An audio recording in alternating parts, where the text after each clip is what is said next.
आउटनेट में कैमरा जरूर ऑन कर दे।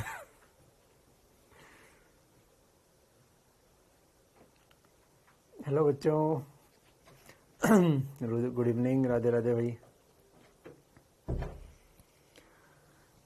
Good evening, Radhe Radhe.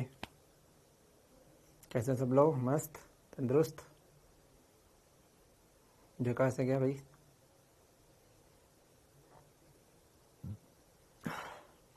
हाँ हाँ हाँ हाँ भाई, यश तलीम, ओके।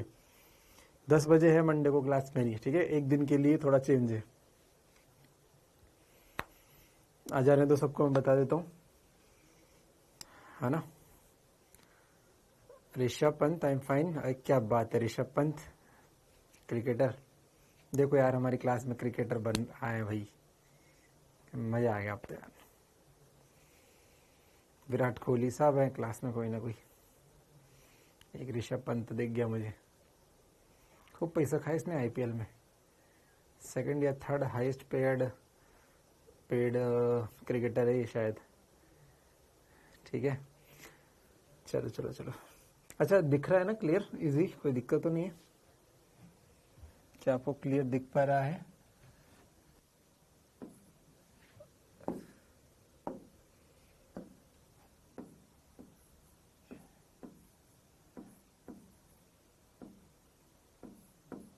EMW अपना चल रहा था। क्या आपको अच्छे से दिख पा रहा है? चलिए चलिए, पता नहीं क्या क्या लिख देता लंबा लंबा। राकेश प्रजापति, थैंक यू भाई। चलिए चलिए भाई, देखो ध्यान से। कल रिंग वाले क्वेश्चन में अगर रिंग ना हो तो सर चेंज, फिर देखो, रिंग ना हो तो फिर पता नहीं क्या होगा। फिर वो क्वेश्चन कैसा होगा उस पर डिपेंड करेगा। क्वेश्चन जब बनाया जाता है तो उसी के साथ बनाया जाता है कि ऐसा कुछ हो भी रहा हो।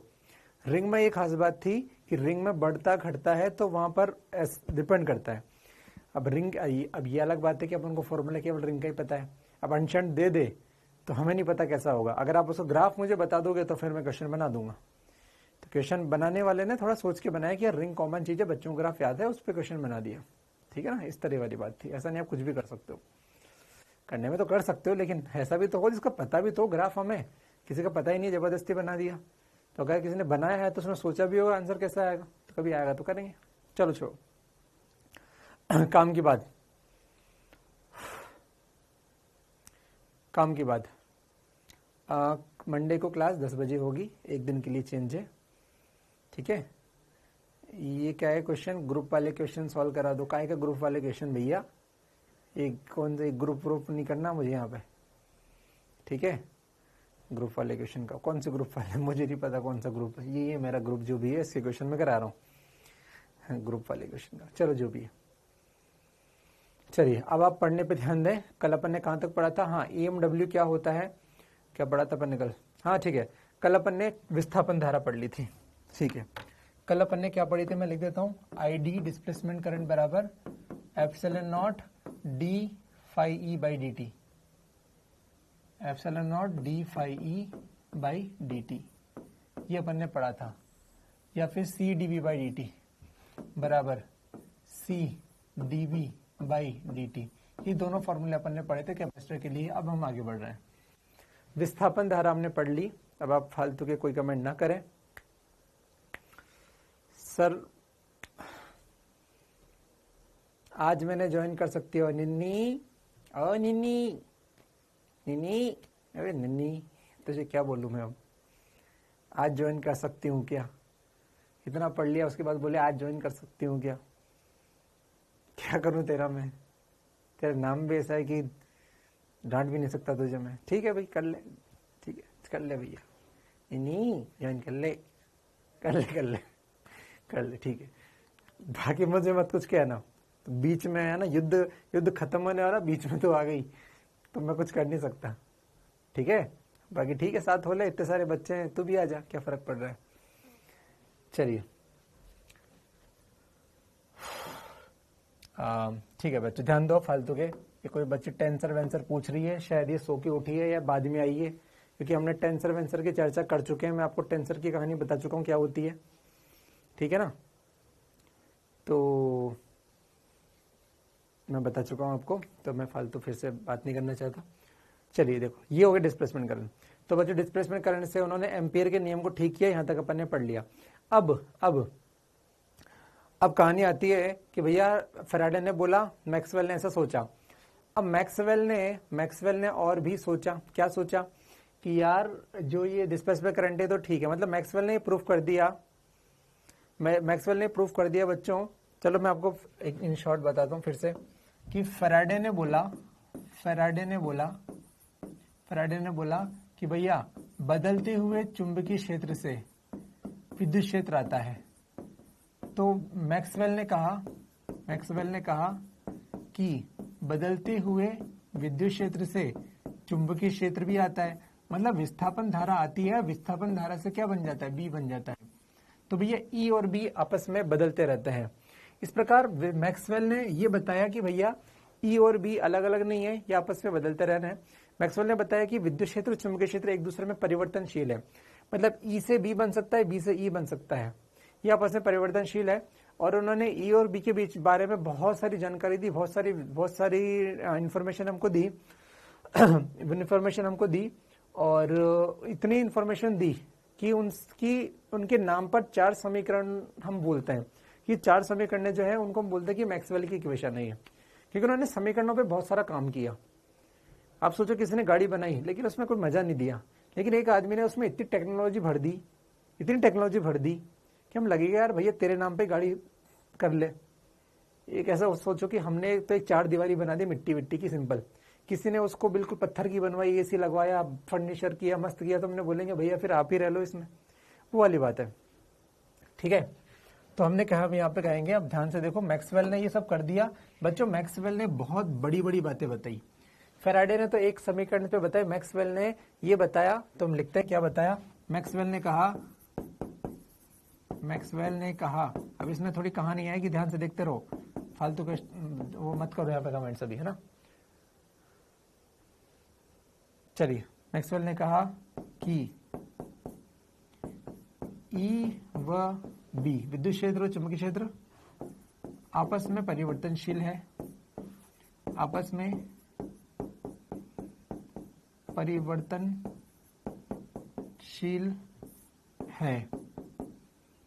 व ई व बी का उन्होंने एकीकरण किया, मैथमेटिकल तरीके से एकीकरण भी किया। बच्चों उन्होंने पहले लोगों को लग रहा था कि भैया बी और ई अलग अलग चीज है, इन भैया ने कहा ई और बी अलग अलग नहीं है, एक ही है, इससे इसको बनाओ, इसको उससे बनाओ, आपस में एक दूसरे को बनाते रहो। तो इसका मतलब होता है एकीकरण करना, कि उसने ऐसा ये दूरियां खत्म कर दी कि ई और बी अलग अलग है। अगर मैं आपको हिस्ट्री पे जाऊं तो बच्चों ऐसा सोचो कि दुनिया के आधे भाग में लोग विद्युत क्षेत्र पे काम कर रहे थे, आधे भाग में चुंबकीय क्षेत्र पे काम कर रहे थे। इनके जो आधे भाग में जो विद्युत क्षेत्र पे काम कर रहे थे, इनके जो एक्सपेरिमेंट थे वो आधे लेवल पे जाके रुक गए, इनको समझ नहीं आया क्या हुआ। चुंबकीय क्षेत्र वाले भी आधे लेवल पे जाके रुक गए, इनको समझ नहीं आ रहा कि क्या कर रहे हैं, क्यों कर रहे हैं, बस कर रहे हैं। मैक्सवेल ने बताया कि तुम दोनों भाई भाई हो, ये इसमें बदल सकता है, ये इसमें बदल सकता है। जब एकीकरण किया तो पूरी दुनिया में बिल्कुल क्रांति आ गई, बहुत ज्यादा स्पीड से इलेक्ट्रोमैग्नेटिज्म आगे बढ़ा, यानी कि विद्युत क्षेत्र चुंबकीय क्षेत्र के जो एक्सपेरिमेंट अधूरे थे वो सब पूरे होने लगे। बहुत जो सोचा नहीं था वो आविष्कार हो गए, क्योंकि पहले लोग विद्युत को चुंबक से अलग मानते थे, चुंबक को विद्युत से अलग मानते थे। जब एक हुआ तो मजा आ गया, अरे भैया मजा आ गया, अब तो स्पेस बढ़ गया। तो दुनिया में बहुत क्रांति हुई, विज्ञान बहुत आगे बढ़ा। विज्ञान इतना आगे बढ़ा कि ये जो छोटी सी बात हम बोल रहे हैं ये बहुत बड़ी बात थी कि मैक्सवेल ने कहा कि एकीकरण, ये लिख मैंने आसानी से दिया, मैंने एक शब्द में लिख दिया 2 मिनट में, लेकिन ये बच्चे बहुत बड़ी क्रांति थी साइंटिस्टों के लिए। तो इतना साइंटिस्ट के लिए बहुत बड़ी क्रांति थी कि लोगों ने बहुत जय जयकार की, ओहो मैक्सवेल की जय हो, मैक्सवेल की जय हो। तो बड़े बड़े साइंटिस्ट ने अपने समीकरण, मतलब अभी मैं 4 समीकरण लिखने वाला हूं, वो 4 समीकरण ने है तो अलग अलग लोगों की, लेकिन मैक्सवेल ने उसका गणित इतना अच्छा से दिया कि लोगों ने कहा कि यार हमसे ज्यादा तो तुम योग्य हो इस समीकरण के। तो लोगों ने अपनी दी हुई समीकरण मैक्सवेल के नाम पे कर दी। तो हम पढ़ेंगे कि एकीकरण भी उन्होंने एकीकरण भी किया। वह पहली बार उन्होंने इलेक्ट्रोमैग्नेटिज्म इस वर्ड का यूज किया। इलेक्ट्रोमैग्नेटिज्म विद्युत चुंबकन, विद्युत चुंबकन यानी कि इलेक्ट्रोमैग्नेटिज्म।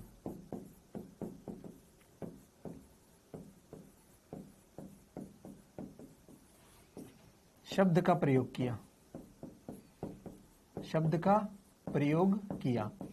मतलब विद्युत क्षेत्र और चुंबकीय क्षेत्र को मिला दिया। इलेक्ट्रोमैग्नेटिक मतलब विद्युत चुंबक, विद्युत मतलब ई और चुंबक मतलब बी, ई और बी को मिला दिया तो एक वर्ड के बन गया विद्युत चुंबकन या इलेक्ट्रोमैग्नेटिज्म। ठीक है, तो मैक्सवेल तो ये सब किया उन्होंने। उनकी मैक्सवेल मैंने आगे लिखा, मैक्सवेल की 4 समीकरण निम्न है। समीकरण निम्न है।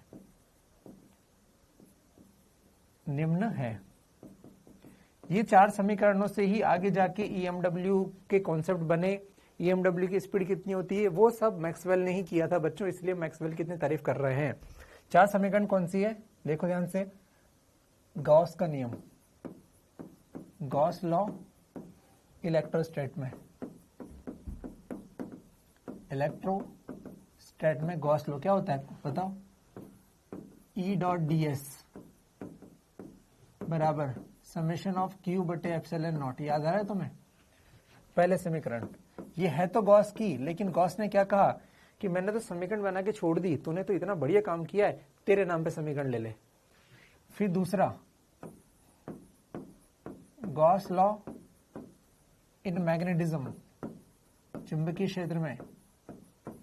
गॉस लॉ इन मैग्नेटिज्म क्या होता है मैंने आपको बताया है कहीं ना कहीं। ई की जगह बी कर दो, डॉट डी एस बराबर 0। ये इसको बोलते हैं चुंबकीय क्षेत्र में गॉस का नियम होता है बच्चे।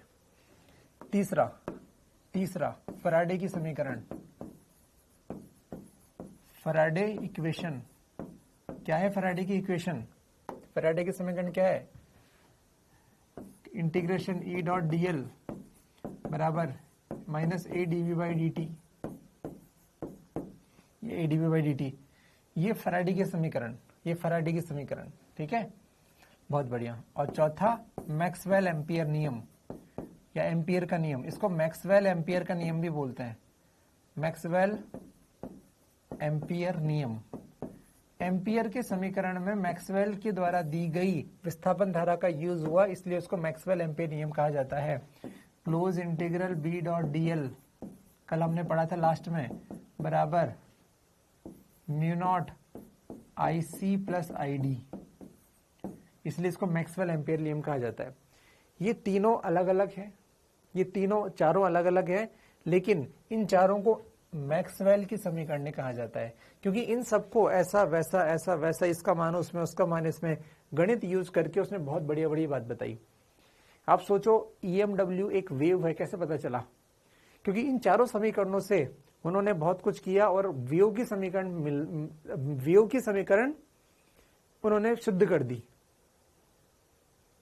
ठीक है, उन्होंने इन चारों को घुमा फिरा के, हम नहीं कर सकते, हमें नहीं पता, इतनी गणित नहीं आती, उन्होंने पता नहीं क्या ही किया, बहुत गंदी गंदी इक्वेशन बनाई और उन्होंने वेव की समीकरण सिद्ध कर दी और ये बताया कि देखो वेव ऐसा होती है, उन्होंने इलेक्ट्रोमैग्नेटिक वेव होती है। बहुत कुछ काम किया, हमें मतलब नहीं है, लेकिन हाँ पहली बात जो मैं फिर से बता देता हूँ, मैक्सवेल ने विस्थापन धारा तो बताया ही सही, उसने ये तो सिद्ध किया ही सही कि ई से भी बनता है। उन्होंने जो काम इन्होंने अधूरे किए थे उसको पूरा भी किया। इन चारों समीकरणों से उन्होंने बिल्कुल प्रॉपर सिद्ध कर दिया कि ई से बी बनता है, बी से ई बनता है, और ई बी चल रही थी तो उन्होंने ये बताया कि विद्युत क्षेत्र चुंबकीय क्षेत्र जब साथ में चलते हैं एक दूसरे के लंबवत, तो जो वेव बनती है उसे बोलते हैं विद्युत इलेक्ट्रोमैग्नेटिक वेव, विद्युत चुंबकीय तरंगे। मैं फिर से बोलता हूं, ई और बी की लड़ाई चल रही थी, उन्होंने कहा कि भैया लड़ाई छोड़ो, ई और बी साथ में चलते हैं और उसे इलेक्ट्रोमैग्नेटिक वेव बोलते हैं। इतनी तक बता दी भाई ने बात, सबको मजा आ गया कि गजब आदमी है तू। तो इस तरह के उन्होंने बहुत सारी बात बताई। कहाँ लिखा अपन ने? हाँ, तो ये 4 समीकरणों को मैक्सवेल के समीकरण कहती है। बकवासी बात है, लेकिन फिर भी कभी आ जाए कि कौन है, तो इनको 4 समीकरणों को मैक्सवेल के समीकरण कहते हैं। जो अपन ने चारों कहीं ना कहीं पढ़ी है, बस चारों को एक साथ लिख दिया, ठीक है। चलिए, अब हम बोलते थे कि मैक्सवेल ने बहुत कुछ बताया जो हमारे आउट ऑफ सिलेबस चीज है, फिर भी मैक्सवेल का कंक्लूजन क्या था, मतलब हम अपने चैप्टर को लेके आ रहे हैं विद्युत चुंबकीय तरंगों की तरफ, कि मैक्सवेल का कंक्लूजन क्या था। तो मैंने बोला conclusion of Maxwell, conclusion of Maxwell. भाई मैक्सवेल ने सर समीकरण लिखी, बहुत कुछ किया, क्या किया वो तो गणित है, वो तो हमें नहीं पता, लेकिन सर उससे क्या कंक्लूजन निकला आप तो ये बता दो मुझे। ठीक है, वो कंक्लूजन था कि समय के साथ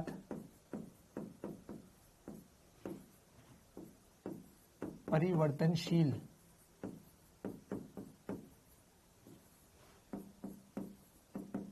विद्युत क्षेत्र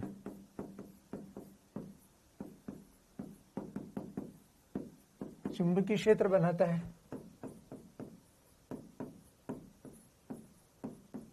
वह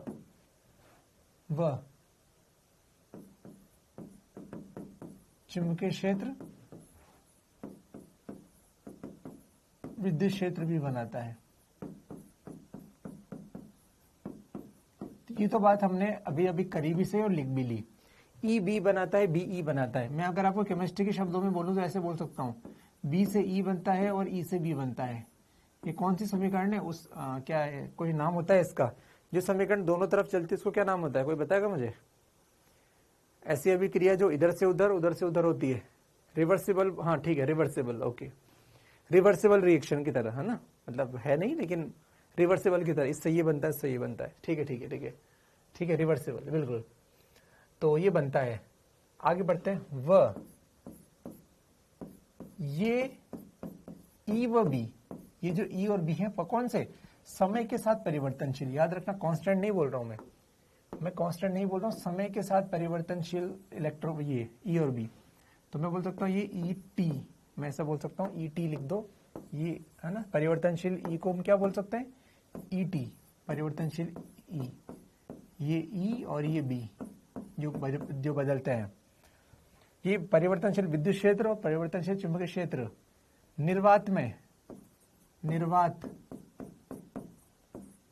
में विशेष रूप से गति करते हैं।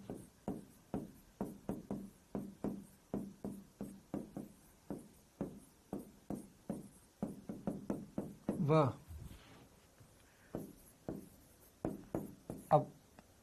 ऊर्जा का यह विशेष रूप, विद्युत क्षेत्र मतलब विद्युत ऊर्जा, चुंबकीय क्षेत्र मतलब चुंबकीय ऊर्जा, ऊर्जा का यह विशेष रूप, इसे बोलते हैं विद्युत चुंबकीय तरंग, EMW है, शॉर्ट में लिख दिया, विद्युत चुंबकीय तरंग है। EB बनता है, BE बनाता है। जब ये परिवर्तनशील विद्युत क्षेत्र चुंबकीय क्षेत्र निर्वात में गति करते हैं, कैसे करते हैं, विशेष रूप से, कौन सा रूप है बात करेंगे अभी, गति करते हैं, तो इस ऊर्जा के इस विशेष रूप को विद्युत चुंबकीय तरंग कहते हैं। मतलब एक बात तो क्लियर है, विद्युत चुंबकीय तरंग ऊर्जा का एक रूप है, और कौन सी ऊर्जा, विद्युत ऊर्जा और चुंबकीय ऊर्जा। मैं आपको अभी थोड़ी देर बाद मैं बताने वाला हूं कि ये होती क्या है, चलो अभी बता देता हूं, तो एक फील आ जाएगा अपन को कि सर आपने कहा परिवर्तनशील विद्युत क्षेत्र, मैंने कहा हाँ परिवर्तनशील विद्युत क्षेत्र, ये विद्युत क्षेत्र है, ऐसा क्या ये परिवर्तनशील है, हाँ सर समय के साथ बदल रहा है, तो साइन थीटा की तरह बदल रहा है, मैंने कहा बिल्कुल सही बात है, ये साइन थीटा की तरह विद्युत क्षेत्र है। इसका समीकरण E बराबर E0 साइन ओमेगा टी मान लो, omega T minus K x, ये इसके समीकरण है, आपको इससे मतलब नहीं है, लेकिन हाँ विद्युत क्षेत्र ऐसे बदल रहा है। यहाँ पे विद्युत क्षेत्र 0 था, फिर ये विद्युत क्षेत्र बढ़ा, फिर विद्युत क्षेत्र बढ़ा, फिर विद्युत क्षेत्र बढ़ा, फिर विद्युत क्षेत्र बढ़ा, फिर विद्युत क्षेत्र बढ़ा, अब विद्युत क्षेत्र घट रहा है, अब विद्युत क्षेत्र घट रहा है, अब विद्युत क्षेत्र घट रहा है, फिर नीचे बढ़ रहा है, नीचे बढ़ रहा है, नीचे बढ़ रहा है, नीचे बढ़ रहा है, नीचे बढ़ रहा है, फिर नीचे घट रहा है, नीचे घट रहा है, नीचे घट रहा है, बढ़ रहा है, घट रहा है, घट रहा है, घट रहा है, इस तरह हो रहा है। परिवर्तनशील विद्युत क्षेत्र, सर परिवर्तनशील चुंबकीय क्षेत्र कैसे होता है, मैंने कहा विशेष रूप से होता है। कैसे होता है वो सच में ऐसे होता है, आपको फील आ रहा होगा, ये जेड दिशा में चल रहा है, ये जेड दिशा में कंपन कर रहा है कौन, चुंबकीय क्षेत्र, मतलब ये जेड दिशा है, ये ऐसे, ये एक्स ये वाई, तो इसको जेड बोल सकते हैं। ये एक्स दिशा थी, इसमें टी है, ये वाई दिशा थी जिसमें ई है, ये जेड दिशा है जिसमें कौन है, बी है, बी, वो यहां पर ऐसे बढ़ रहा है। देखो इलेक्ट्रिक फील्ड किस दिशा में है, वाई में, चुंबकीय क्षेत्र किस दिशा में है, जेड में, इसकी दिशा कौन है, जेड, मतलब चुंबकीय क्षेत्र ऐसे चल रहा है बच्चों, ऐसे ऐसे ऐसे ऐसे ऐसे ऐसे, और विद्युत क्षेत्र ऐसे ऐसे चल रहा है। विद्युत क्षेत्र ऊपर नीचे चल रहा है, चुंबकीय क्षेत्र ऐसे ऐसे चल रहा है, और ये तरंग ऐसे चल रही है आगे। मैं फिर से बताता हूं, चुंबकीय क्षेत्र का कण ऐसे ऐसे चल रहा है, केवल अपनी जगह पे ऊपर नीचे हो रहा है। कौन सा, विद्युत क्षेत्र ऐसे ऐसे, चुंबकीय क्षेत्र ऐसे ऐसे हो रहा है। ये दोनों साथ साथ में चल रहे हैं। अब मैं साथ साथ में कर नहीं पाऊंगा, है ना, हो नहीं पा रहा है, अबे हो नहीं पा रहा है। ये दोनों एक साथ में ऐसे ऐसे भी चले और ऐसे ऐसे भी चले, तो दोनों ऐसे चल रहे हैं। और ये जो तरंग है ये ऐसे जा रही है, ऊर्जा ऐसे चल रही है, समझ रहे हो, ऊर्जा ऐसे चल रही है। तो ये अजीब सा दिखता है। इस विशेष रूप को जिसमें ई और बी दोनों है, इसको बोलते हैं विद्युत चुंबकीय तरंग, इलेक्ट्रोमैग्नेटिक वेव। आपको फोटो में अच्छी दिख रही होगी ये फील, दूर से देखो मैं, हाँ फोटो में बढ़िया दिख रही है। तो इस विशेष रूप की ऊर्जा को विद्युत चुंबकीय तरंग कहते हैं, है ना। हाँ बिल्कुल, हम बोल सकते हैं कि तरंग जो है वो एक्स में, एक्स क्या है, तरंग संचरण की दिशा, तो मैं लिख देता हूं तरंग संचरण की दिशा, तरंग संचरण दिशा एक्स है, एक्स है। विद्युत क्षेत्र किस में डायरेक्शन में चल रहा है, वाई में, तो चुंबकीय क्षेत्र किस डायरेक्शन में चल रहा है, जेड में। सर इसका मतलब तीनों आपस में लंबवत, यस तीनों आपस में लंबवत होता है। इस विशेष रूप को बोलते हैं विद्युत चुंबकीय तरंग। अभी अपन इसको बाद में पढ़ेंगे, है ना। चलो, ऊर्जा का यह विशेष रूप, अब कौन सा रूप, इसलिए मैंने आपको रूप दिखा दिया, मेरे रूपवती दिखा दिया, तो रूपवानो रूपवती हो, ये मैंने रूप दिखा दिया, तो इसको विद्युत कहते हैं, ईएमडब्ल्यू कहते हैं। अब ईएमडब्ल्यू शब्द आ गया तो ईएमडब्ल्यू अब लिख देते हैं, विद्युत चुंबकीय तरंग। वास्तव में इसमें क्या होता है, अभी तो हमने मोटा मोटी बता दिया, विशेष रूप, ऐसा रूप वैसा रूप। अब लिखते हैं, इसमें कौन होते हैं, ज्यावक्रीय, साइन थीटा वाला, ज्यावक्रीय। आपको दिखा विद्युत क्षेत्र चुंबकीय क्षेत्र ने कौन सा वक्र बनाया, ज्यावक्र, साइन थीटा का वक्र बनाया। ज्यावक्रीय, समय के साथ परिवर्तनशील, समय के साथ बदलते, परिवर्तनशील मतलब बदलते, इलेक्ट्रिक फील्ड और मैग्नेटिक फील्ड होते हैं।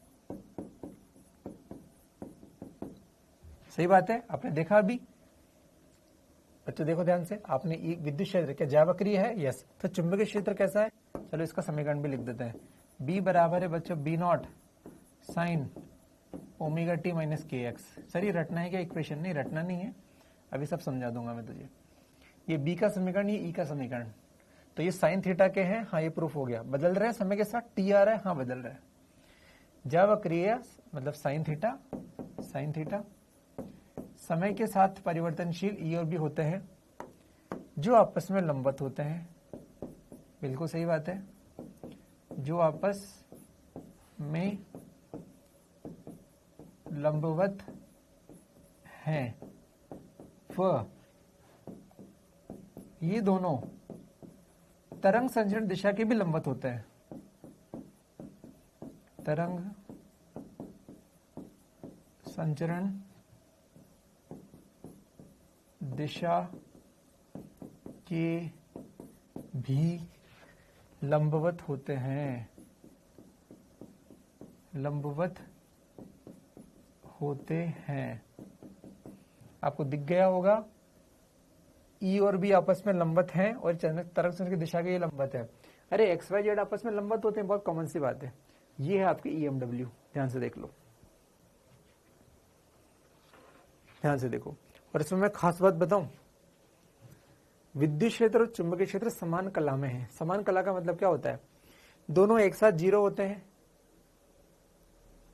एक साथ मैक्सिमम, एक साथ कम होते होते होते एक साथ जीरो होते हैं। हर बिंदु पर विद्युत क्षेत्र और चुंबकीय क्षेत्र एक साथ बढ़ते हैं, एक साथ घटते हैं। ई और बी समान कला में है। ये स्टार पॉइंट बना के अपन लिख लेते हैं।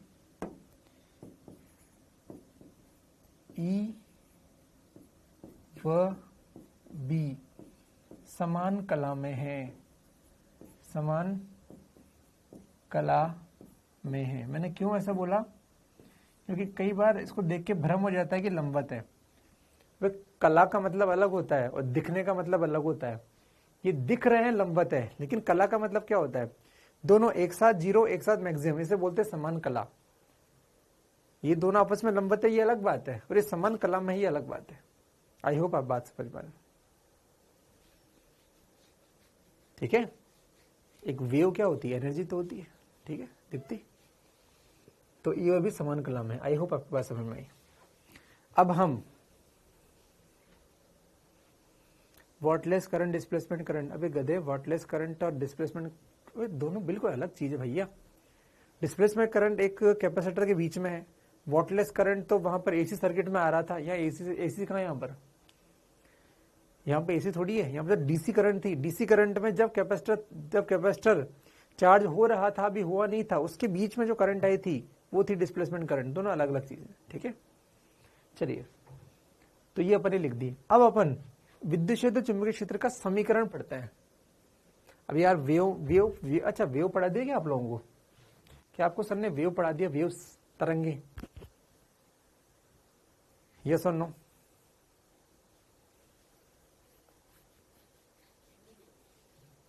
हाँ, मोहित बढ़ता है। तरंगे पढ़ा दिया आपको, वेव चैप्टर नहीं पढ़ा है। ओके, ठीक है, चलेगा, ठीक है। तरंग का समीकरण अपने पास आएगा। अपन को एसएचएम का समीकरण क्या होता है, तरंग का समीकरण क्या होता है, इनमें अंतर आना चाहिए, लेकिन कोई बात नहीं आता तो कोई फर्क नहीं पड़ता। ये एक तरंग है जिसका समीकरण बच्चों ऐसा होता है, तो फिलहाल के लिए अपन जस्ट याद रखें कि हाँ ऐसा होता है, ठीक है।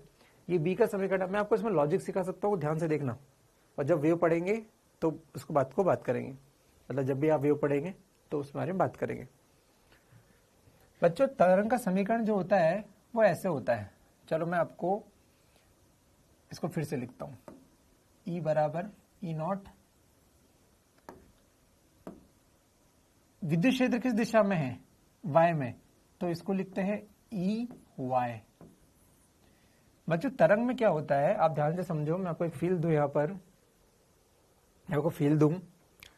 तरंग में कण अपनी माध्य स्थिति पर गति करते हैं, ऐसे ऐसे, या तो ऐसे ऐसे या ऐसे ऐसे, ठीक है। तरंग चल रही है सामने एक्स में, कण गति कर रहा है वाई में, उसके लंबवत, ऐसी तरंग को बोलते हैं अनुप्रस्थ तरंगे, ट्रांसवर्स वेव। अगर कभी तरंग चलती सामने और कण भी चलता सामने, इसे बोलते हैं अनुदैर्ध्य, लॉन्गिट्यूडनल। अगर तरंग चल रही है सामने, कण भी चल रहा है सामने, अब सामने का मतलब ऐसे नहीं चल रहा है साथ में। और जो तरंग दो प्रकार से काम करती है, वैसे तरंग आएंगे तो सर अच्छे से बताएंगे। मान लो एक तरंग ऐसी है कि तरंग जा रही है, तरंग मतलब ऊर्जा जा रही है उधर, और कण ऐसे ऐसे मूव कर रहा है। क्या कण साथ में जा रहा है? नहीं, कण साथ में नहीं जाता। कण केवल अपनी जगह पर ऐसे ऐसे गति कर रहा है। हर कण, यहाँ का भी, यहाँ का भी, यहाँ का भी, यहाँ का भी, केवल अपनी स्थिति से ऐसे ऐसे गति कर रहे हैं, ऐसे ऐसे गति कर रहे हैं, ऐसे ऐसे गति कर रहे हैं, ऐसे ऐसे, सब अपने अपनी जगह पे गति कर रहे हैं। ऊर्जा जा रही है उधर, कण गति कर रहा है उधर, इसे बोलते हैं लॉन्गिट्यूडनल वेव, ठीक है। और यहां पर कण गति कर रहा है ऐसे ऐसे लंबवत, और ऊर्जा जा रही है सामने, इसे बोलते हैं ट्रांसवर्स वेव, अनुप्रस्थ तरंगे, ठीक है। तो अपन बोलेंगे कि यहां पर कण यहां पर तरंग संचरण की दिशा ई और बी के लंबवत है, अतः यह अनुप्रस्थ तरंग है। कौन सी तरंग है? अनुप्रस्थ तरंग है, अनुप्रस्थ तरंग है, ट्रांसवर्स वेव है।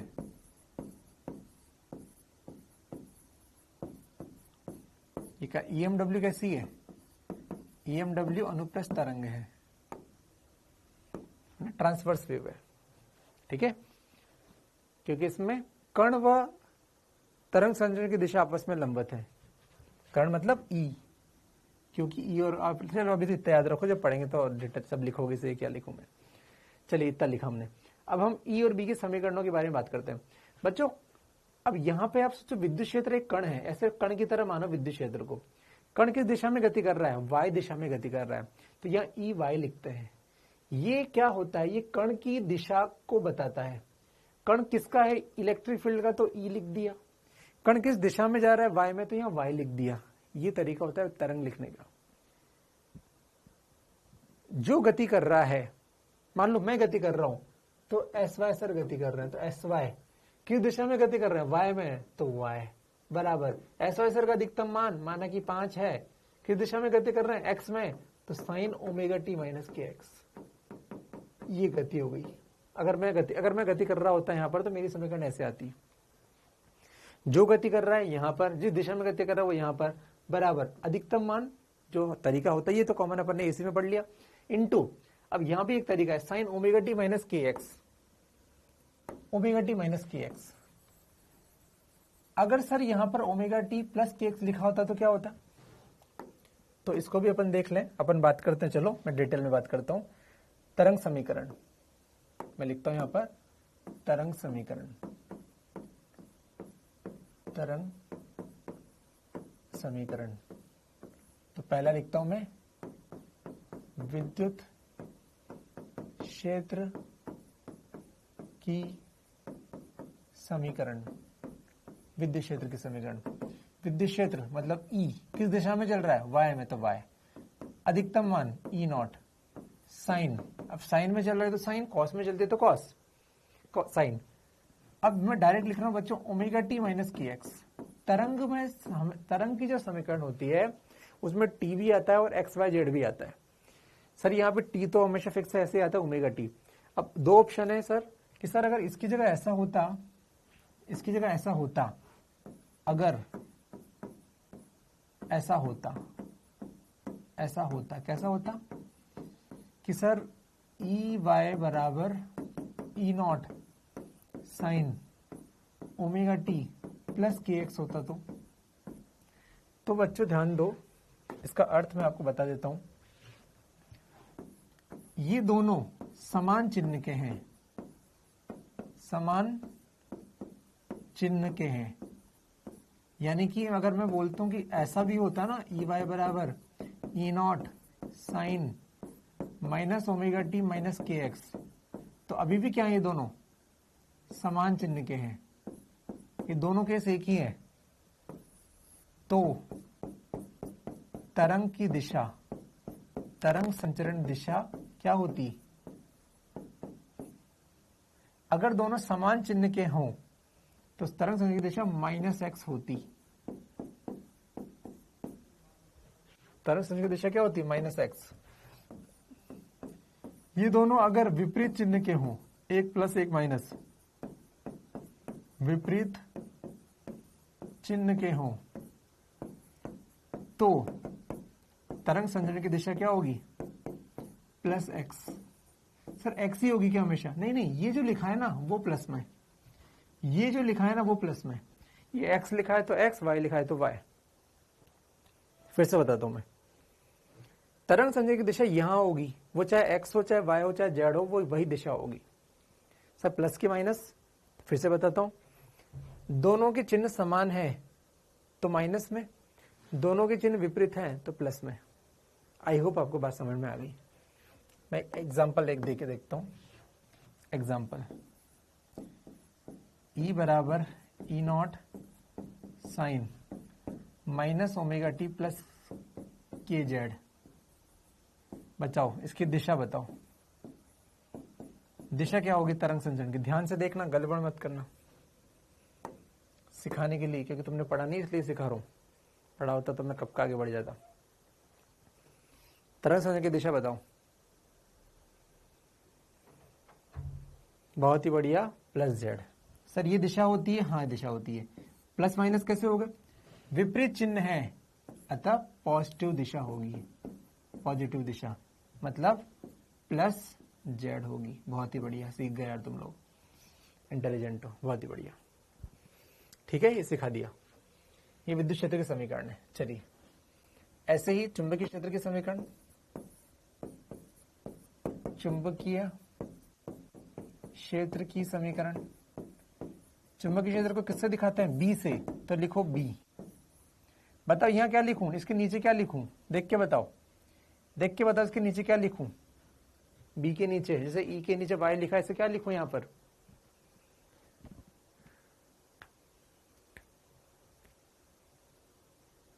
बी जेड, वेरी गुड, बहुत ही बढ़िया, जेड लिखो, वेरी गुड।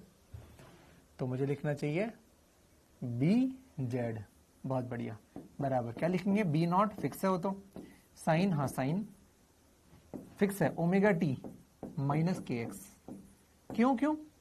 अरे भैया ये ई और ये बी दोनों ही तो इसी का पार्ट है, इस तरंग के ही तो दो भाग हैं, और तरंग कहाँ जा रही है? एक्स में, तो ऑब्वियस सी बात है आंसर तो एक्स ही आना चाहिए। मतलब ये समीकरण तो है चुंबकीय क्षेत्र की, लेकिन ये दिशा किसकी होती है? क्या ये दिशा चुंबकीय क्षेत्र की दिशा है? नहीं, ये तरंग की दिशा है। तो सर चुंबकीय क्षेत्र की दिशा क्या है? ये है चुंबकीय क्षेत्र की दिशा। क्या अंतर समझ में आ गया? इस दिशा को बोलते हैं कण के विस्थापन की दिशा, यानी कि चुंबकीय क्षेत्र की दिशा। इसको बोलते हैं तरंग संचरण की दिशा, तरंग संचरण दिशा।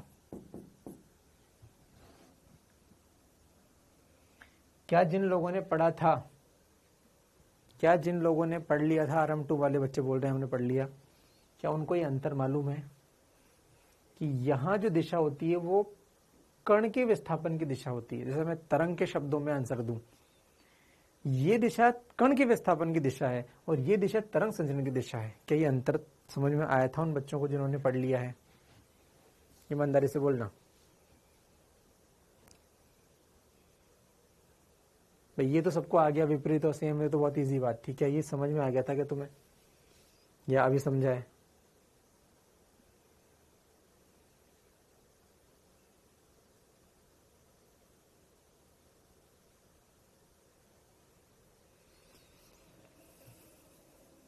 अभी समझा है? तुमने कहा ना कि हमें पता है, तो इसलिए मैंने,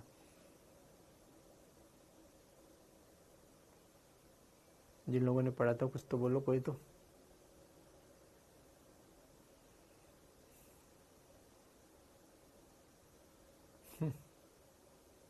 चलो ठीक है,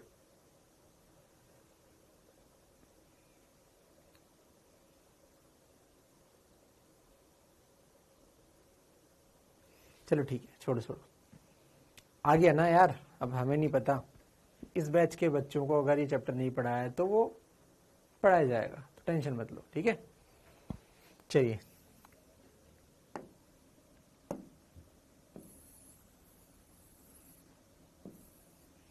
अच्छा मैं ऐसे पूछ रहा हूँ, कितने लोग चाहेंगे कि मैं आपको वेव चैप्टर में पढ़ाऊँ आपको?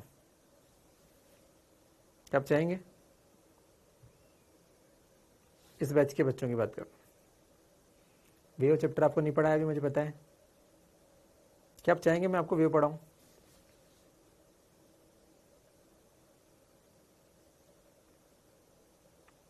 ऐसे पूछ रहा हूं।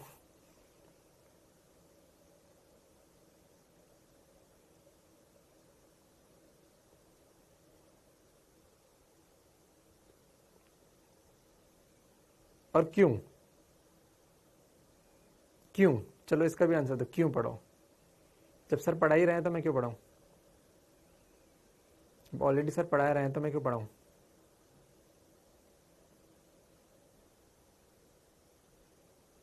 जब सर पढ़ा रहे हैं तो मैं क्यों पढ़ाऊं?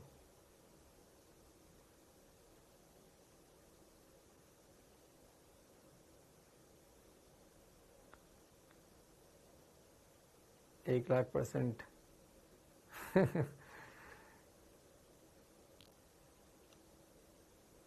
अच्छा, कुछ नया मिलेगा डेफिनेटली। ओके ओके, ये ठीक आंसर था। हाँ हाँ, सोनल यार, कभी कभी तारीफ सुनना पड़ता है यार, क्या दिक्कत है? सोनल बोल रही है कि सर आप तारीफ सुनना चाहते हो, तो कभी कभी सुन ले यार। चलो ठीक है ठीक है ठीक है, एक्स्ट्रा एफर्ट से समझते हो। चलो ठीक है ठीक है ठीक है, तारीफ हो गई, अब ज़्यादा नहीं, हाँ ज़्यादा नहीं, ठीक है। Thank you thank you thank you thank you बच्चों, ठीक है, चलिए चलो चलो वापस से आ जाओ, वापस से आ जाओ, वापस से आ जाओ, वापस से आ जाओ, वापस से आ जाओ, भूल है ना, वापस से आ जाओ, वापस आ जाओ भैया, हो बस बस, बहुत हो गया अब तुम्हारा।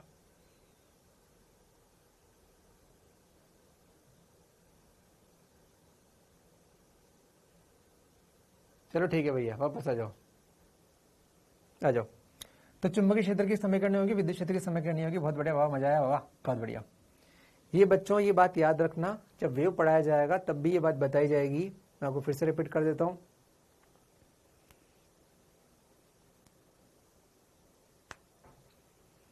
कि सेम दिशा विपरीत हो तो प्लस में, सेम हो तो माइनस में। चलिए बहुत ही बढ़िया। अब इसमें एक शब्द आया नीचे, ओमेगा और के। क्या आपको पता है ये सब क्या होते हैं? के को क्या बोलते हैं बच्चों आपको पता है? तरंग संख्या, वेव नंबर, तरंग संख्या है ये, इसको इंग्लिश में बोलते हैं वेव नंबर, वेव नंबर। और इसका फॉर्मूला आपको याद होगा, बराबर 2 पाई अपॉन लैम्डा होता है। वेव लेंथ, लैम्डा क्या है? तरंग दैर्ध्य। क्या छोटी छोटी बात पता है आपको? तरंग दैर्ध्य है ये। और ओमेगा, ओमेगा क्या होता है बच्चों? ओमेगा बराबर होता है 2 पाई एफ। ये तो आपको पता ही, ये तो पढ़ चुके हैं अपन, बराबर 2 पाई अपॉन कैपिटल टी। ये बातें तो अपन को पता है ही सही, और के भी अपन को पता चल गया। ठीक है, अरे के क्या हुआ तुझे? ठीक है ठीक है ठीक है, अब ध्यान दो, ध्यान दो, ध्यान दो भाई। चलो चलो अब ध्यान दो, ये हो गया। चलिए, किसी भी तरंग का वेग का समीकरण, अच्छा ये तो अपन ने लिख लिया। चलो आगे अब थोड़ा तरंग के बारे में जानकारी लिखते हैं। ये तरंग की जानकारी थी, ठीक है। अपन लिखते हैं, तरंग का वेग जो होता है बच्चों, वो दिया जाता है v बराबर एफ लैम्डा से, या फिर इसको v बराबर ओमेगा अपॉन के से भी बोलते हैं। एक ही बात है दोनों, क्योंकि अगर आप पुट करोगे मान, देखो v बराबर ओमेगा अपॉन के, ओमेगा क्या होता है? 2 पाई एफ, और के क्या होता है? 2 पाई अपॉन लैम्डा। 2 पाई से 2 पाई कट गया, v बराबर क्या बन गया? F lambda. ये सिद्ध हो गया, ये प्रूव हो गया। तो दोनों फॉर्मूले याद रखना, वेव में भी काम आएंगे, यहां तो काम आएंगे ही सही। किसी भी तरंग का फ्रीक्वेंसी और वेवलेंथ आपको दिया हो, अब आई होप आप फ्रीक्वेंसी वेवलेंथ समझते हो बच्चों। ये एक वेव है, ये एक वेव है, तो इसमें वेवलेंथ क्या होती है? इसे, इस लंबाई को वेवलेंथ बोलते हैं, लैम्डा। और फ्रीक्वेंसी मतलब कितनी जल्दी जल्दी, एक सेकंड में कितनी बार ये चक्कर लगा रही है, वो फ्रीक्वेंसी है, ठीक है। चलिए, तो इसका तरंग का वेग ऐसा ऐसा होता है, ये आपको पता होना चाहिए। चलिए बहुत ही बढ़िया, बहुत ही सुंदर, वाह मजा आया। चलिए अब और बात करते हैं, और बात करते हैं। ये जो तरंगे होती है बच्चों, इनका वेग, EMW जो होती है, इनका वेग अपन नेक्स्ट पॉइंट में बात करते हैं। क्या पॉइंट लिखे अपन ने? ये, तो इनका वेग, EMW का निर्वात में वेग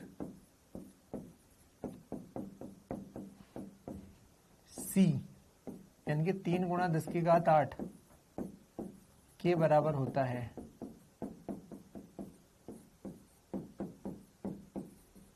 c 3 गुणा 10 की घात मीटर पर सेकंड, 3 गुणा 10 की घात 8 मीटर पर सेकंड, ठीक है। 3 गुणा 10 की घात 8 मीटर पर सेकंड, इतना वेग होता है इन लोगों का बच्चों, निर्वात में। निर्वात में, ओहो सर, निर्वात में। सर इसका मतलब बताना चाहते हो कि निर्वात के अलावा माध्यम में अगर वेग हो तो वो कम हो जाएगा? हाँ कम हो जाएगा। EMW का माध्यम में वेग,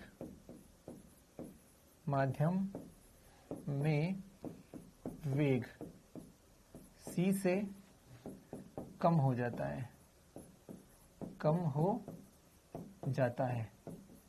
कितना होता है? तो माध्यम में वेग जो होता है वो v डैश बराबर c अपॉन n होता है बच्चों। सर n क्या है? माध्यम का अपवर्तनांक, माध्यम का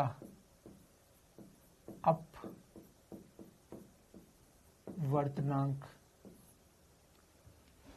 माध्यम का अपवर्तनांक होता है। n वास्तव माध्यम का अपवर्तनांक।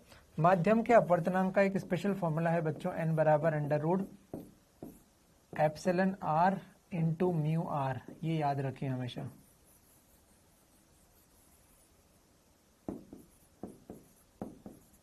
वेरी इंपॉर्टेंट फॉर्मूला है, ये नीट पूछ चुकी है। EMW का निर्वात में वेग 3c होता है, लाइट की स्पीड 3 गुणा 10⁸, ठीक है। लेकिन माध्यम में, वैसे अपन एयर और निर्वात एक ही मानते हैं लगभग, अपन एयर निर्वात एक जैसा मानते हैं, लेकिन कोई माध्यम बता दे कि ये माध्यम है, उसका अपवर्तनांक दे दे, तो अब वेग जो है वो c/n हो जाएगा, c/n हो जाएगा, ठीक है। आई होप ये बात आपको समझ में आई है, ठीक है। एप्सिलॉन r म्यू r, आप आई होप आप जानते हो बच्चों, आई होप आप जानते हो, ठीक है। चलिए बहुत ही बढ़िया। चलो अब एक क्वेश्चन में बना दूं, अगर आपकी इजाजत हो, अगर क्लियर है बातें ये, तो क्वेश्चन में बनाता हूं। ऐसे क्वेश्चन नीट में 2-3 बार पूछ चुका है, नीट 2 से 3 बार पूछ चुका है क्वेश्चन, ध्यान से देखना। वो बोलता है EMW, अब EMW में वो चाहे E दे चाहे B दे, एक समीकरण दे देता है। E बराबर मान लो 200 साइन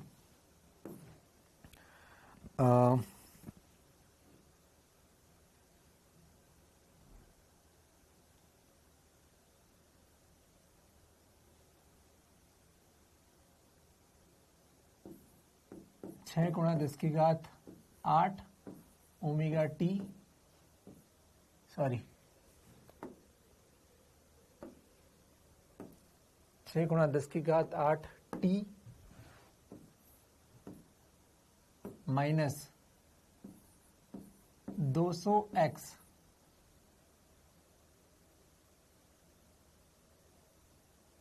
या 6 गुणा 10⁻10 लिख दो यार, नहीं चलो ठीक है, जो लिख दिया बार बार नहीं बदलेंगे। है तो 3 बार नीट में ऐसा क्वेश्चन पूछ लिया, ऐसा मतलब यही नहीं, ऐसा, इसलिए मैं एक बार करा रहा हूं। इसमें सब पॉसिबिलिटी में दिखा दूंगा, ध्यान से बस देखना। तो पहली चीज क्या प्राप्त करनी है, इसकी लैम्डा बताओ, दूसरा इसकी आवृत्ति बताओ, तीसरा इसका आवर्तकाल बताओ, चौथा इसका वेग बताओ, पांचवा क्या यह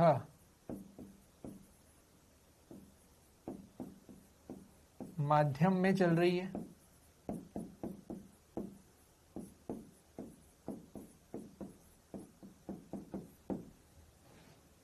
यदि हां तो अपवर्तनांक बताओ, यदि हां तो माध्यम का अपवर्तनांक बताओ।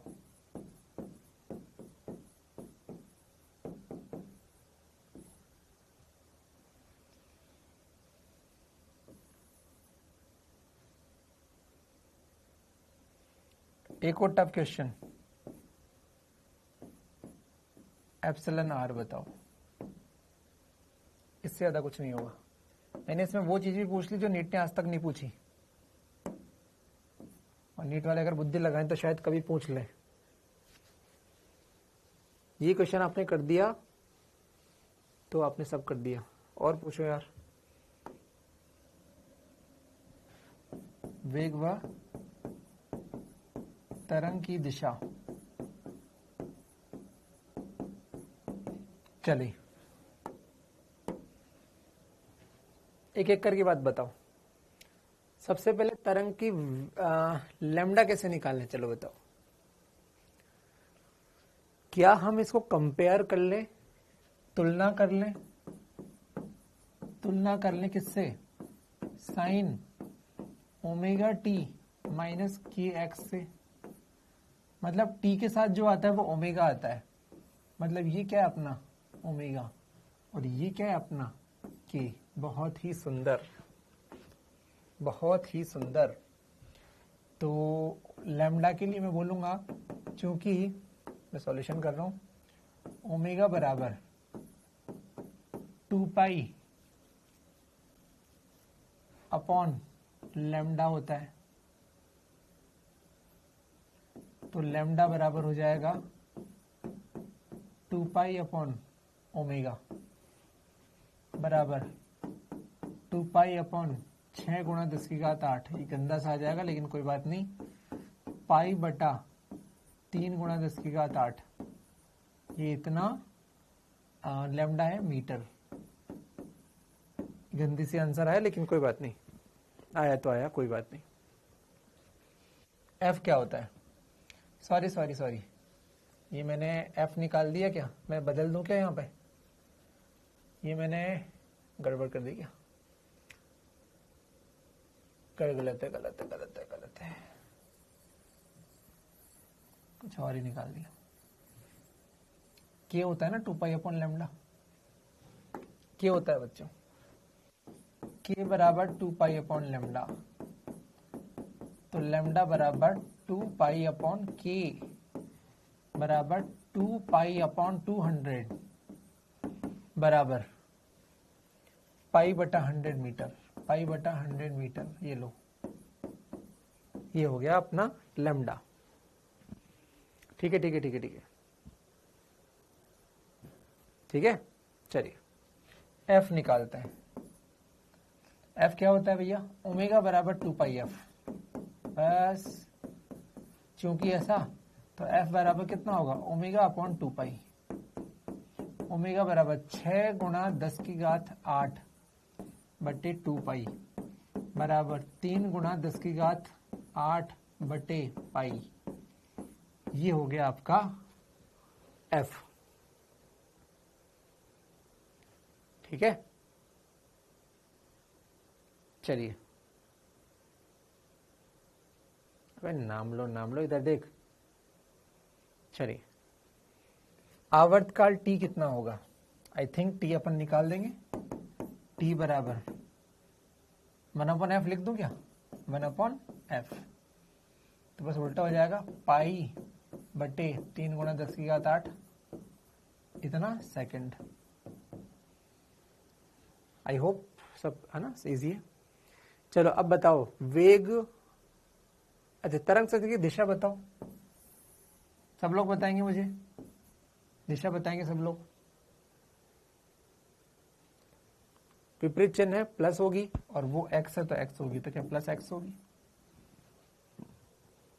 सब लोग बताएंगे भाई प्लस x। बहुत ही बढ़िया, सब लोग। ठीक है, हो गया। वेग इधर कर देते हैं, वेग को v बराबर f लैम्डा बच्चों, बराबर f कितना है? 3 गुणा 10 की घात, अरे यार ओमेगा अपॉन कैसे कर लो यहाँ सीधा सीधा, क्या है इसको करना? v बराबर ओमेगा अपॉन के बराबर 6 गुणा 10 की घात 8 बटे के 200 बराबर 3 गुणा 10 की घात 6। ओहो हो, क्या ये c से कम आया? c से कम आया? अरे c कितना था? 3 गुणा 10 की घात 8, तो c से कम आया। अतः माध्यम में चल रही है, निर्वात में चल ही नहीं सकती। अतः माध्यम में है। यस, ये तो कंफर्म हो गया, क्या है माध्यम में चल रही है? यस बच्चों, ऐसे पता चलता है माध्यम में चल रही है कि नहीं चल रही। अगर वेग 3 गुणा 10 की घात 8 आया तो तब तो निर्वात में है, लेकिन कम आया, ज्यादा हो नहीं सकता। कोई सोचे ज्यादा हो नहीं सकता। EMW का अधिकतम वेग निर्वात में ही होता है, उससे ज्यादा नहीं हो सकता, कम ही हो सकता है बस। तो माध्यम में चल रही है, तो अपवर्तनांक कैसे निकाले? चलो, तो आपने पढ़ा था v डैश बराबर c अपॉन n। इससे अपन बोल सकते हैं n बराबर c अपॉन v डैश, सी कितना है 3 गुणा 10 की घात 8 बटा वी डैश 3 गुणा 10 की घात 6। तो n बराबर क्या 100? अरे भैया n क्या 100 हो गया? कोई कष्ट किसी को? एक ही क्वेश्चन में बेड़ा पार हो जाएगा अपना। एप्सिलॉन आर कैसे बताओगे? क्या इंफॉर्मेशन सफिशिएंट है बताने के लिए या कुछ और इंफॉर्मेशन देनी पड़ेगी? ये बताओ मुझे। इंफॉर्मेशन सफिशिएंट है या और देनी पड़ेगी? क्या एप्सिलॉन आर निकाल सकते हो? मुझे लगता तो नहीं है।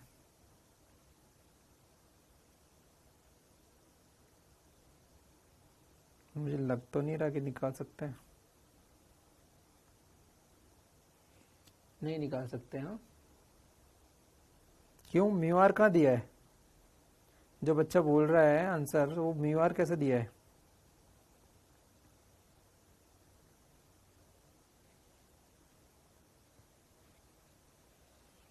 ठीक है, स्टार बना के लिख लो बच्चों। जब म्यू आर नहीं दिया हो तो 1 मान लो।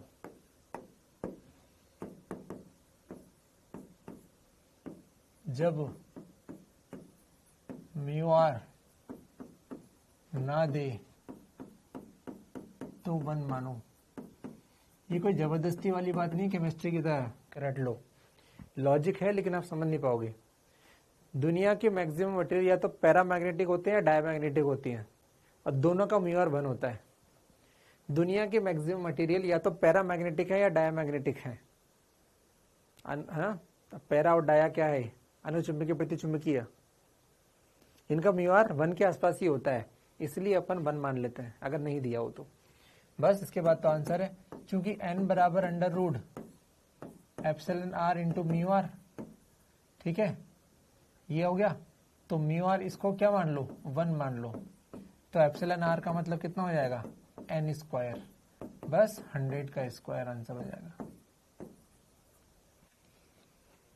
ठीक है, जब नहीं दे तो 1 लेंगे। याद रखना, नीट में आया हुआ क्वेश्चन था बच्चों को, जिसको मतलब उसने म्यू आर नहीं दिया था तो 1 ही लेना पड़ेगा। याद रखना, ये कोई मजाक नहीं है, नीट में आ चुका है बात, नीट में आ चुकी है बात। ठीक है, चलिए स्पेशल नोट।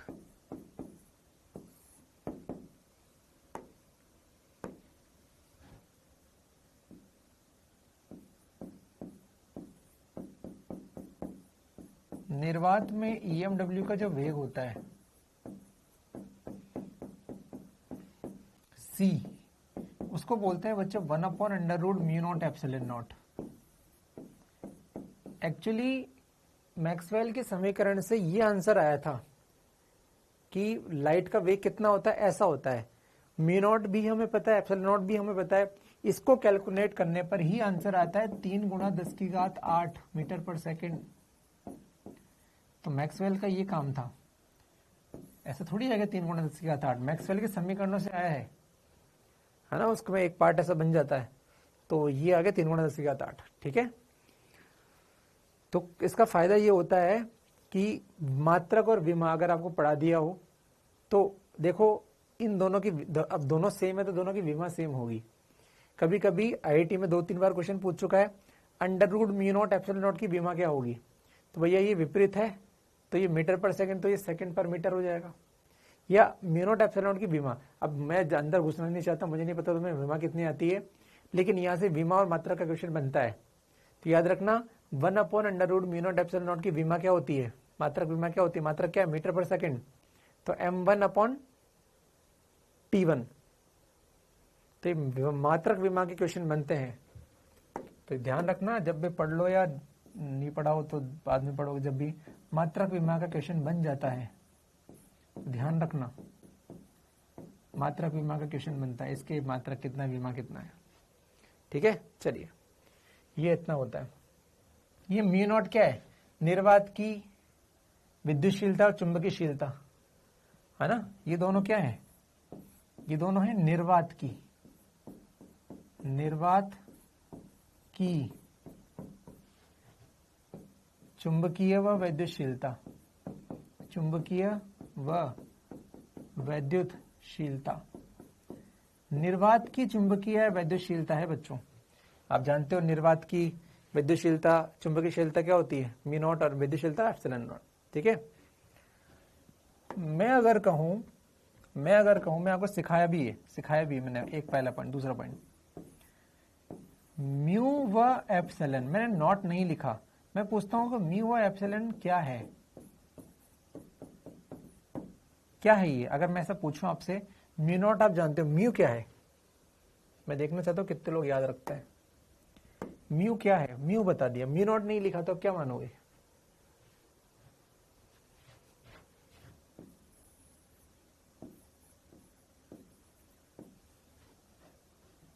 किसी को नहीं पता क्या?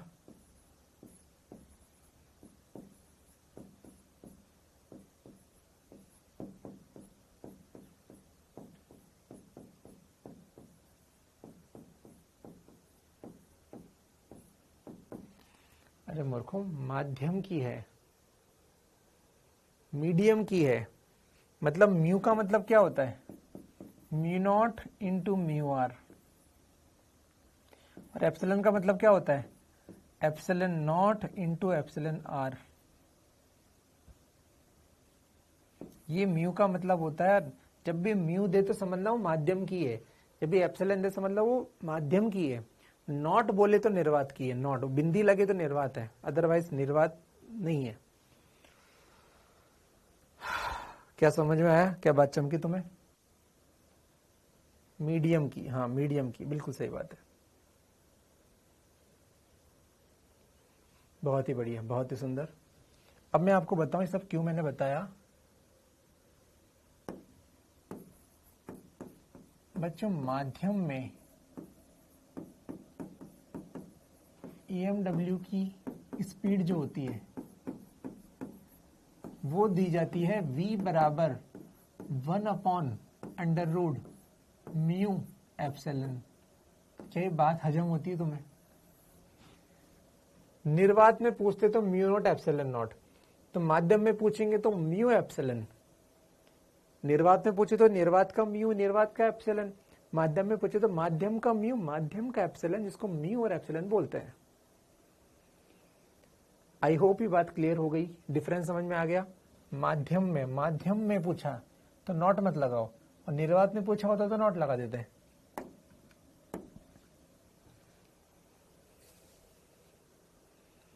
डैन 146 क्या हेलो हेलो बोल रहा है जब से? तो तुझे ब्लॉक होना है क्या?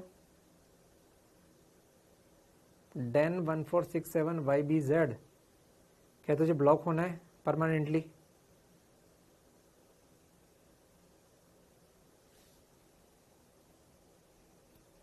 अरे इस लड़के को ब्लॉक करो यार, किसका कैंसिल करो डाउटनेट का सब्सक्रिप्शन।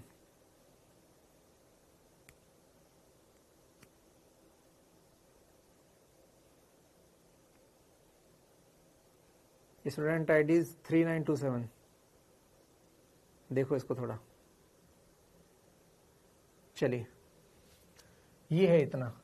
अब मैं लिखता हूं V बराबर 1/म्यू को लिखता हूं क्या? Mu naught mu R. Epsilon को लिखता हूं एप्सिलॉन नॉट एप्सिलॉन आर बराबर 1/√। अब दोनों को अलग अलग कर लो, म्यू नॉट एप्सिलॉन नॉट को अलग कर लो, और under root mu R epsilon R को अलग कर लो। अलग कर लो इनको, ठीक है? तो क्या आपको ये दिख रहा है? ये क्या है? सी है। तो ये V बराबर क्या बन गया? C। और मुझे बता ये क्या है? ये N है। तो देखो इसका प्रूफ आ गया, ये V बराबर C/N। माध्यम में वेग, तो ये V बराबर C/N, ये प्रूफ हो गया।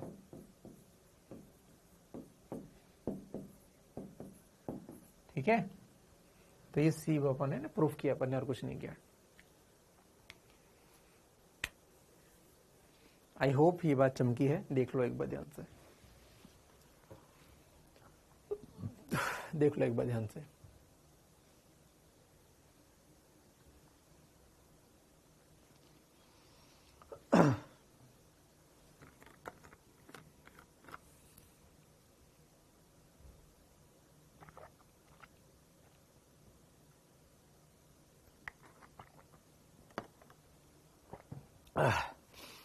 तो ये बहुत सारी अपन ने प्रूफ किया, जैसे कोई खास बात नहीं है, ठीक है। चलिए अब अपन पढ़ेंगे विभिन्न भौतिक राशियां।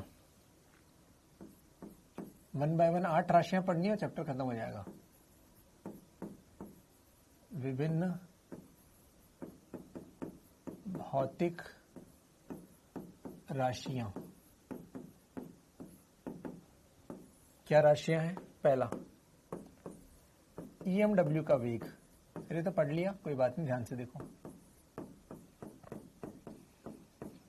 EMW का वेग माध्यम में कितना होता है, निर्वात में कितना होता है, ये आपने पढ़ लिया, ठीक है।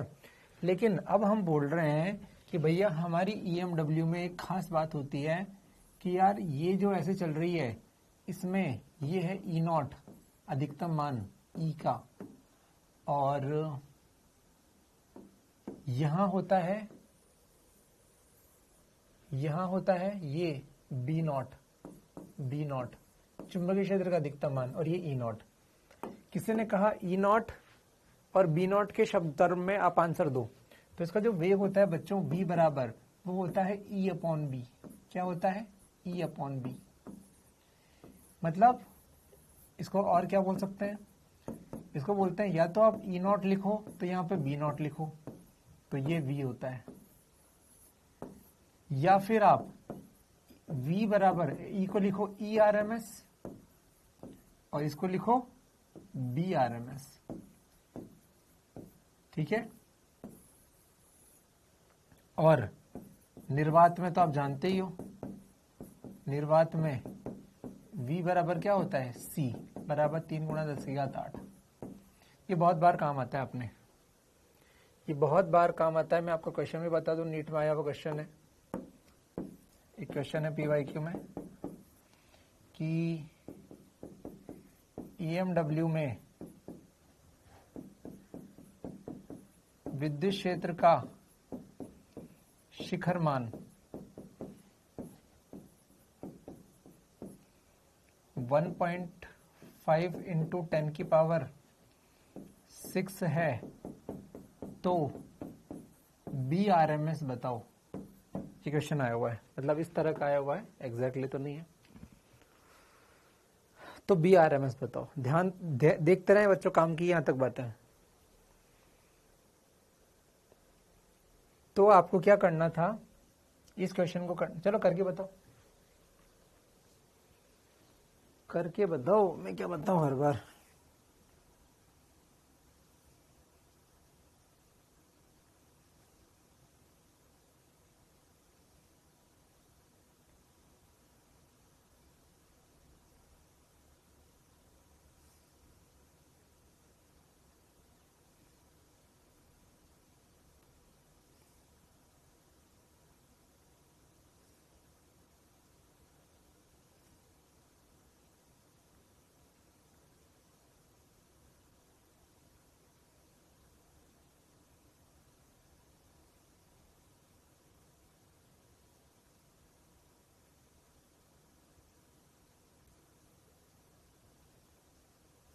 आया आपका आंसर?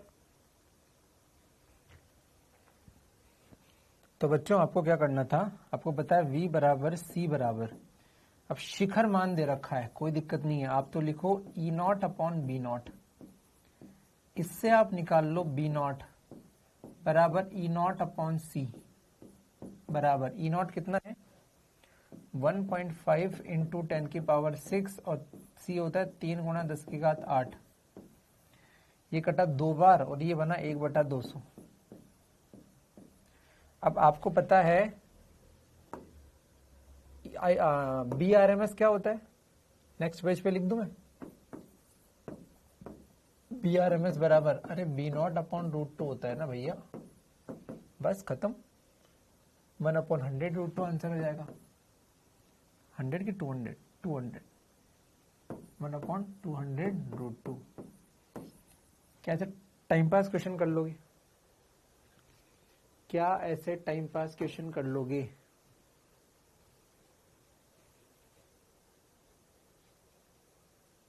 ठीक है, चलिए।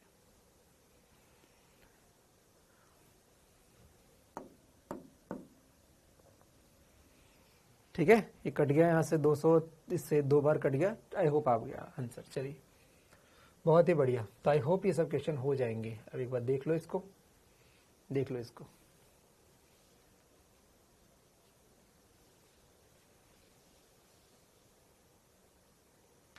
देख लो इसे एक बार। ठीक है भाई, कर लोगे?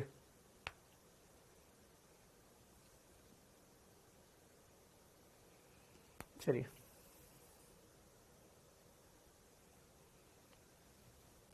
ठीक है। अब इसके बाद भी मैं आपको पढ़ा सकता था, मैं आपको इसके बाद की कहानी कल पढ़ाऊंगा। मैं ऐसा नहीं कि क्लास छोड़ रहा हूँ, मैं क्लास छोड़ नहीं रहा हूँ।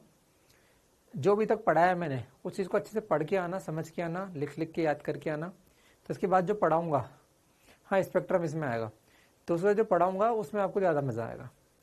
अभी पढ़ाऊंगा तो भारी लगेगा। ठीक है, चलिए चलिए, अभी क्लास हम ख़त्म नहीं कर रहे हैं। मैं आपको एक इंटरेस्टिंग थोड़ी बात सिखाना चाह रहा हूँ। मुझे कोई बच्चा देखता हूँ मैं कितना दिमाग लगा पाते हो आप?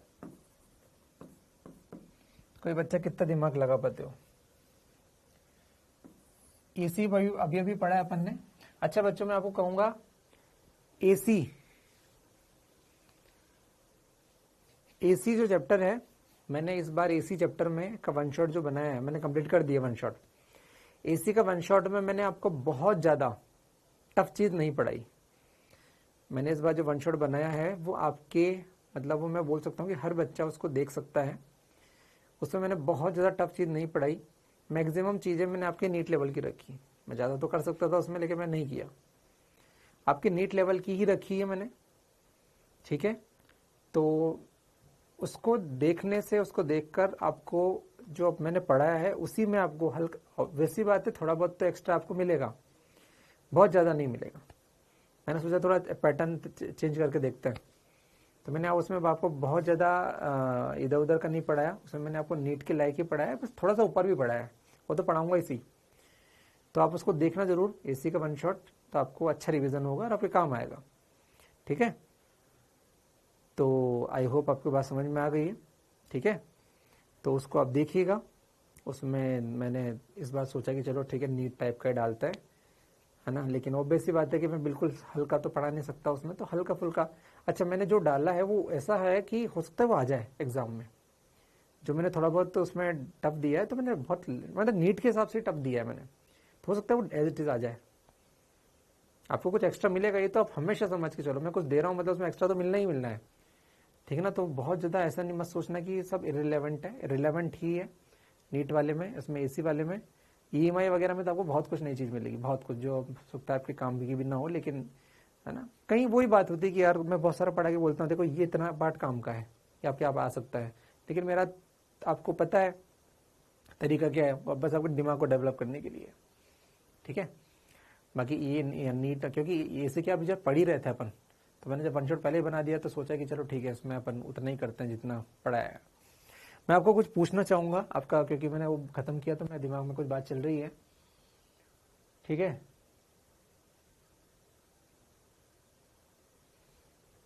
तो मैंने आपसे पूछा, देखिए आप कितना दिमाग लगा पाते हो, कि मैं फेजर चित्र बना रहा हूं, ये है वी नॉट, ये फेजर चित्र है, ये फेजर चित्र है। वी नॉट में ये वी नॉट है, एक धारा, अब यहां पर अपने पास दो धारा है, एक धारा है I1, ये I1 का शिखर मान है, समझ, शिखर मान ही समझना, शिखर मान, और ये है कोण φ1, और ये है I2 धारा। सर दो धारा तो होती ही नहीं, मैंने मान लिया होती है, अब आपको दिमाग नहीं लगाना कैसे है ना, मैंने बोल दिया तो बोल दिया, शिखर है और ये कोण है φ2। देखिए कितने, कोई बच्चा मतलब कर दे, मजा आ जाए मुझे, है ना।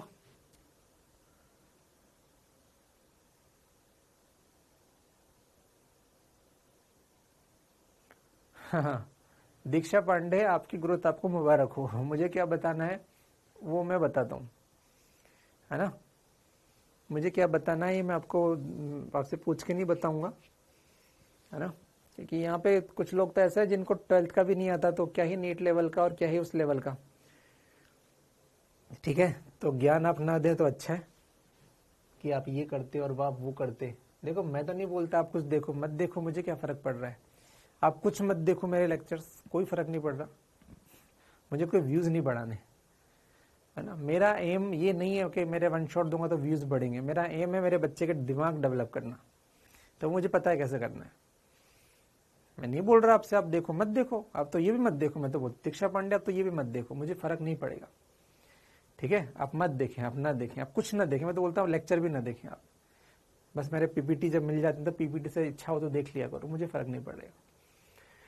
चलिए, है ना। क्योंकि पढ़े लिखे जब बच्चे पढ़ते हैं ना, वही बात को समझते हैं कि वो मैं क्यों देता हूँ, टफ चीज में क्यों पढ़ाता हूँ। वो नीट पूछ के नहीं आएगा तुमसे क्या क्वेश्चन दूंगा, वहां दिमाग चलना चाहिए। वो दिमाग तभी चलेगा जब यहाँ टफ चीजें से प्रैक्टिस होगी, है ना। वो टफ चीजों के लिए प्रैक्टिस होगी तो दिमाग चलेगा, उसलिए वहां पर मैं ऐसा पढ़ाता हूँ। चलो टाइम पास नहीं, इसका आंसर दो पहले, फिर मैं बात करूंगा आपसे। सब लोग बच्चों, ये शिखर, ये दो धाराएं हैं, दोनों के शिखर मान दिए हैं। मैंने आपसे पूछा अनुनाद की शर्त बता दो, अनुनाद की शर्त बता दो, खत्म बात। अनुनाद की शर्त बता दो। ये कौन सी है, ये सप्लाई वोल्टेज है। ये सप्लाई वोल्टेज का शिखर मान है, आपको पता भी है सप्लाई होता है। कोई बच्चा अनुनाद की शर्त बता दो मुझे, इसमें मजा आ जाएगा अगर आपने कर दिया तो मान जाऊंगा कि आप बच्चे तगड़े हैं। ये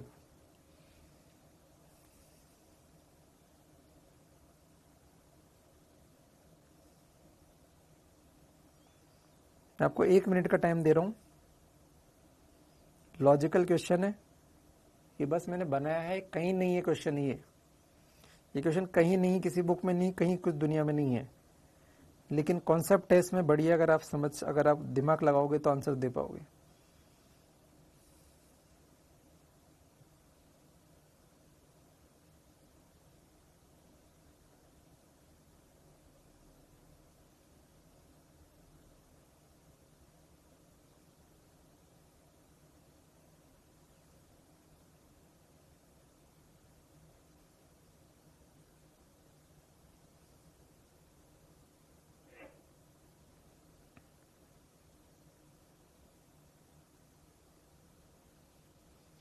I1 बराबर I2 गलत है, सब फालतू की बात,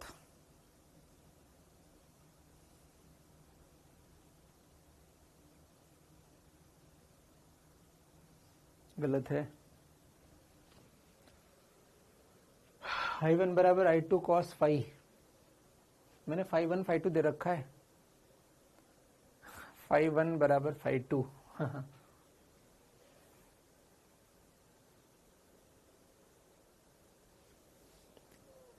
मैं आपको आधा मिनट और दे रहा हूं सोचने के लिए।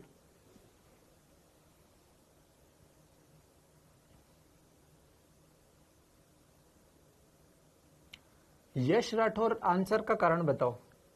यश राठौर ने आंसर सही दिया है नहीं दिया, ये तो बात की बात है। यश राठौर कारण बताओ, आपने आंसर ऐसा क्यों लिखा। यश राठौर कारण बताओ, आपने आंसर ऐसा क्यों लिखा।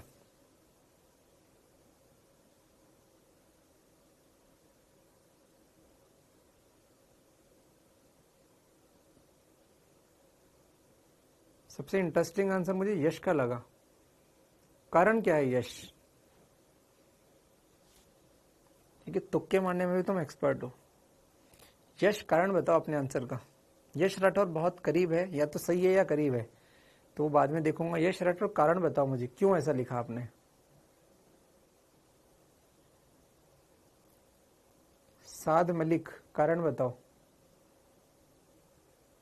साद मलिक और यश राठौर कारण बताएं, दोनों ने एक ही आंसर दिया है। सर मुझे समझ नहीं आया क्वेश्चन। हाँ तो तुम्हें क्वेश्चन कराना भी नहीं मुझे। मैंने तो ये रेजोनेंस का फेजर सोचा, मतलब और एक्सप्लेन कर मुझे। रेजोनेंस का फेजर सोचा मतलब क्या है। रेजोनेंस का फेजर सोचा मतलब क्या, आधा अधूरा बात नहीं। अब तो सब कॉपी करने लग गए आंसर। कारण बताना चाहते हो अगले 1 मिनट में, नहीं तो अगले दूसरे मिनट में मैं आंसर बता दूंगा इसका। अब आंसर बताने के बाद फिर कुछ लोग बोलेंगे कि हमने ये सोचा था। सर ये कारण I1 cos theta cos theta दोनों कैंसिल होकर कर जाएंगे। चलो ठीक है, मैं विश्वास कर रहा हूं कि तुम सत्यवादी हो। एक बार मैं बता दूं, मुझे बताना किसने ऐसे सोच लिया था, क्योंकि आंसर तो तुमने दे दिया। अब ये चेक करना है कि बुद्धि सही है कि नहीं है, या तुक्का तो नहीं मारा। तो ध्यान से देखना, जिस बच्चे ने एग्जैक्टली ऐसे सोचा वो अपना नाम बता देना, मजा आ जाएगा। झूठ मत बोलना, मास्टर से झूठ बोलोगे जिंदगी में आगे नहीं बढ़ पाओगे। एक अच्छे बच्चे को सोचना चाहिए, एक अच्छे बच्चे को सोचना चाहिए कि सर अनुनाद की शर्त ये होती है कि अनुनाद में z बराबर r होता है, z बराबर r होता है, xl और xc, xl और xc, xl माइनस xc बराबर कितना हो जाए 0। सर xl माइनस xc 0 होता है क्योंकि दोनों बराबर होते हैं। अरे बराबर होते हैं तो उसका आंसर 0। सर बराबर होने का मतलब है कि xl या xc इस लाइन पे कभी आ ही नहीं सकते। अगर अनुनाद है तो इस लाइन पर एक्सल और एक्सी नहीं आ सकते, क्योंकि z बराबर r का मतलब है r में क्या होता है सर, जिधर v नॉट होता है उधर ही i नॉट होता है। सर r में क्या होता है, जिधर v नॉट होता है उधर ही i नॉट होता है। लंबवत दिशा में कुछ नहीं होते, और लंबवत दिशा में कुछ नहीं होते मतलब लंबवत दिशा को कैंसिल कर दो। इसका इधर कंपोनेंट आएगा I1 cos ∅1, इस नीचे वाले का इधर कंपोनेंट आएगा I2 cos ∅2। ये तो सही है, लेकिन इसका जो ऊपर कंपोनेंट है I1 sin ∅1 और इसका नीचे कंपोनेंट है I2 sin ∅2, ये दोनों एक दूसरे को कैंसिल करने चाहिए। ये दोनों एक दूसरे को कैंसिल करना चाहिए, क्योंकि अनुनाद में शुद्ध R होता है, R में V और I एक दिशा में होते हैं। देखो ये I दिशा में, तो ये दोनों तो I नेट बनाएंगे, I नेट बनाएंगे। ये दोनों क्या करेंगे, ये कैंसिल होना पड़ेगा, Y दिशा में कैंसिल होना ही पड़ेगा। इसीलिए आंसर होगा I1 sin ∅1, I1 sin ∅1 बराबर I2 sin ∅2। किसने एग्जैक्टली ऐसा सोचा था, नाम बता दो मुझे।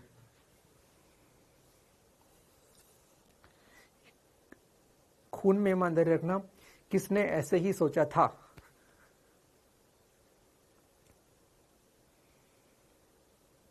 मैंने ऐसा लिख दो बस, मुझे और ज्यादा नहीं चाहिए। किसने ये सोचा था, ऑलमोस्ट, चलो ठीक है, कोई था एग्जैक्टली ऐसे सोचा था मैंने।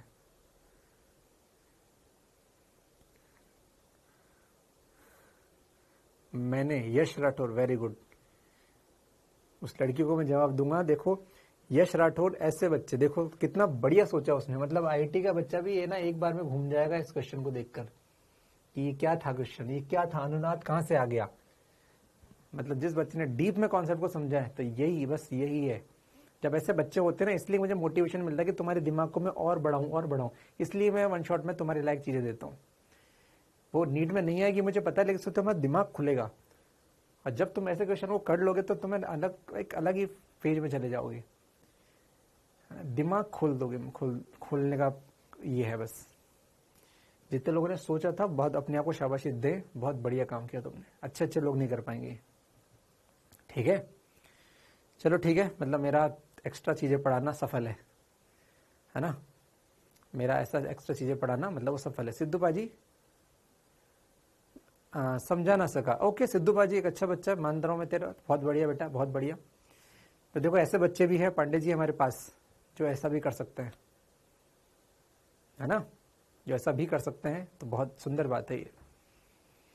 तो ये ना हो पाता अगर मैं कभी तुम्हें ऐसे बीच बीच में क्वेश्चन टफ, इजी और अनशंट और ये और वो सब ना कराता, तो शायद कभी तुम इस लेवल का दिमाग ला ही नहीं पाते कि तभी सोच पाओ। ये शायद, क्या मैं सही बोल रहा हूँ यश, क्या तुम इसलिए ला पाते हो क्योंकि मैं तुम्हें सोचने पे मजबूर करता हूँ, टफ चीज भी कभी कभी अनशन क्वेश्चन कराता हूँ, टफ कराता हूँ, वन शॉट में है भाई साहब खतरनाक, तो बुद्धि थोड़ी चलने लग गया। बुद्धि चली तो तुमने सोचा, क्या मैंने सही कहा।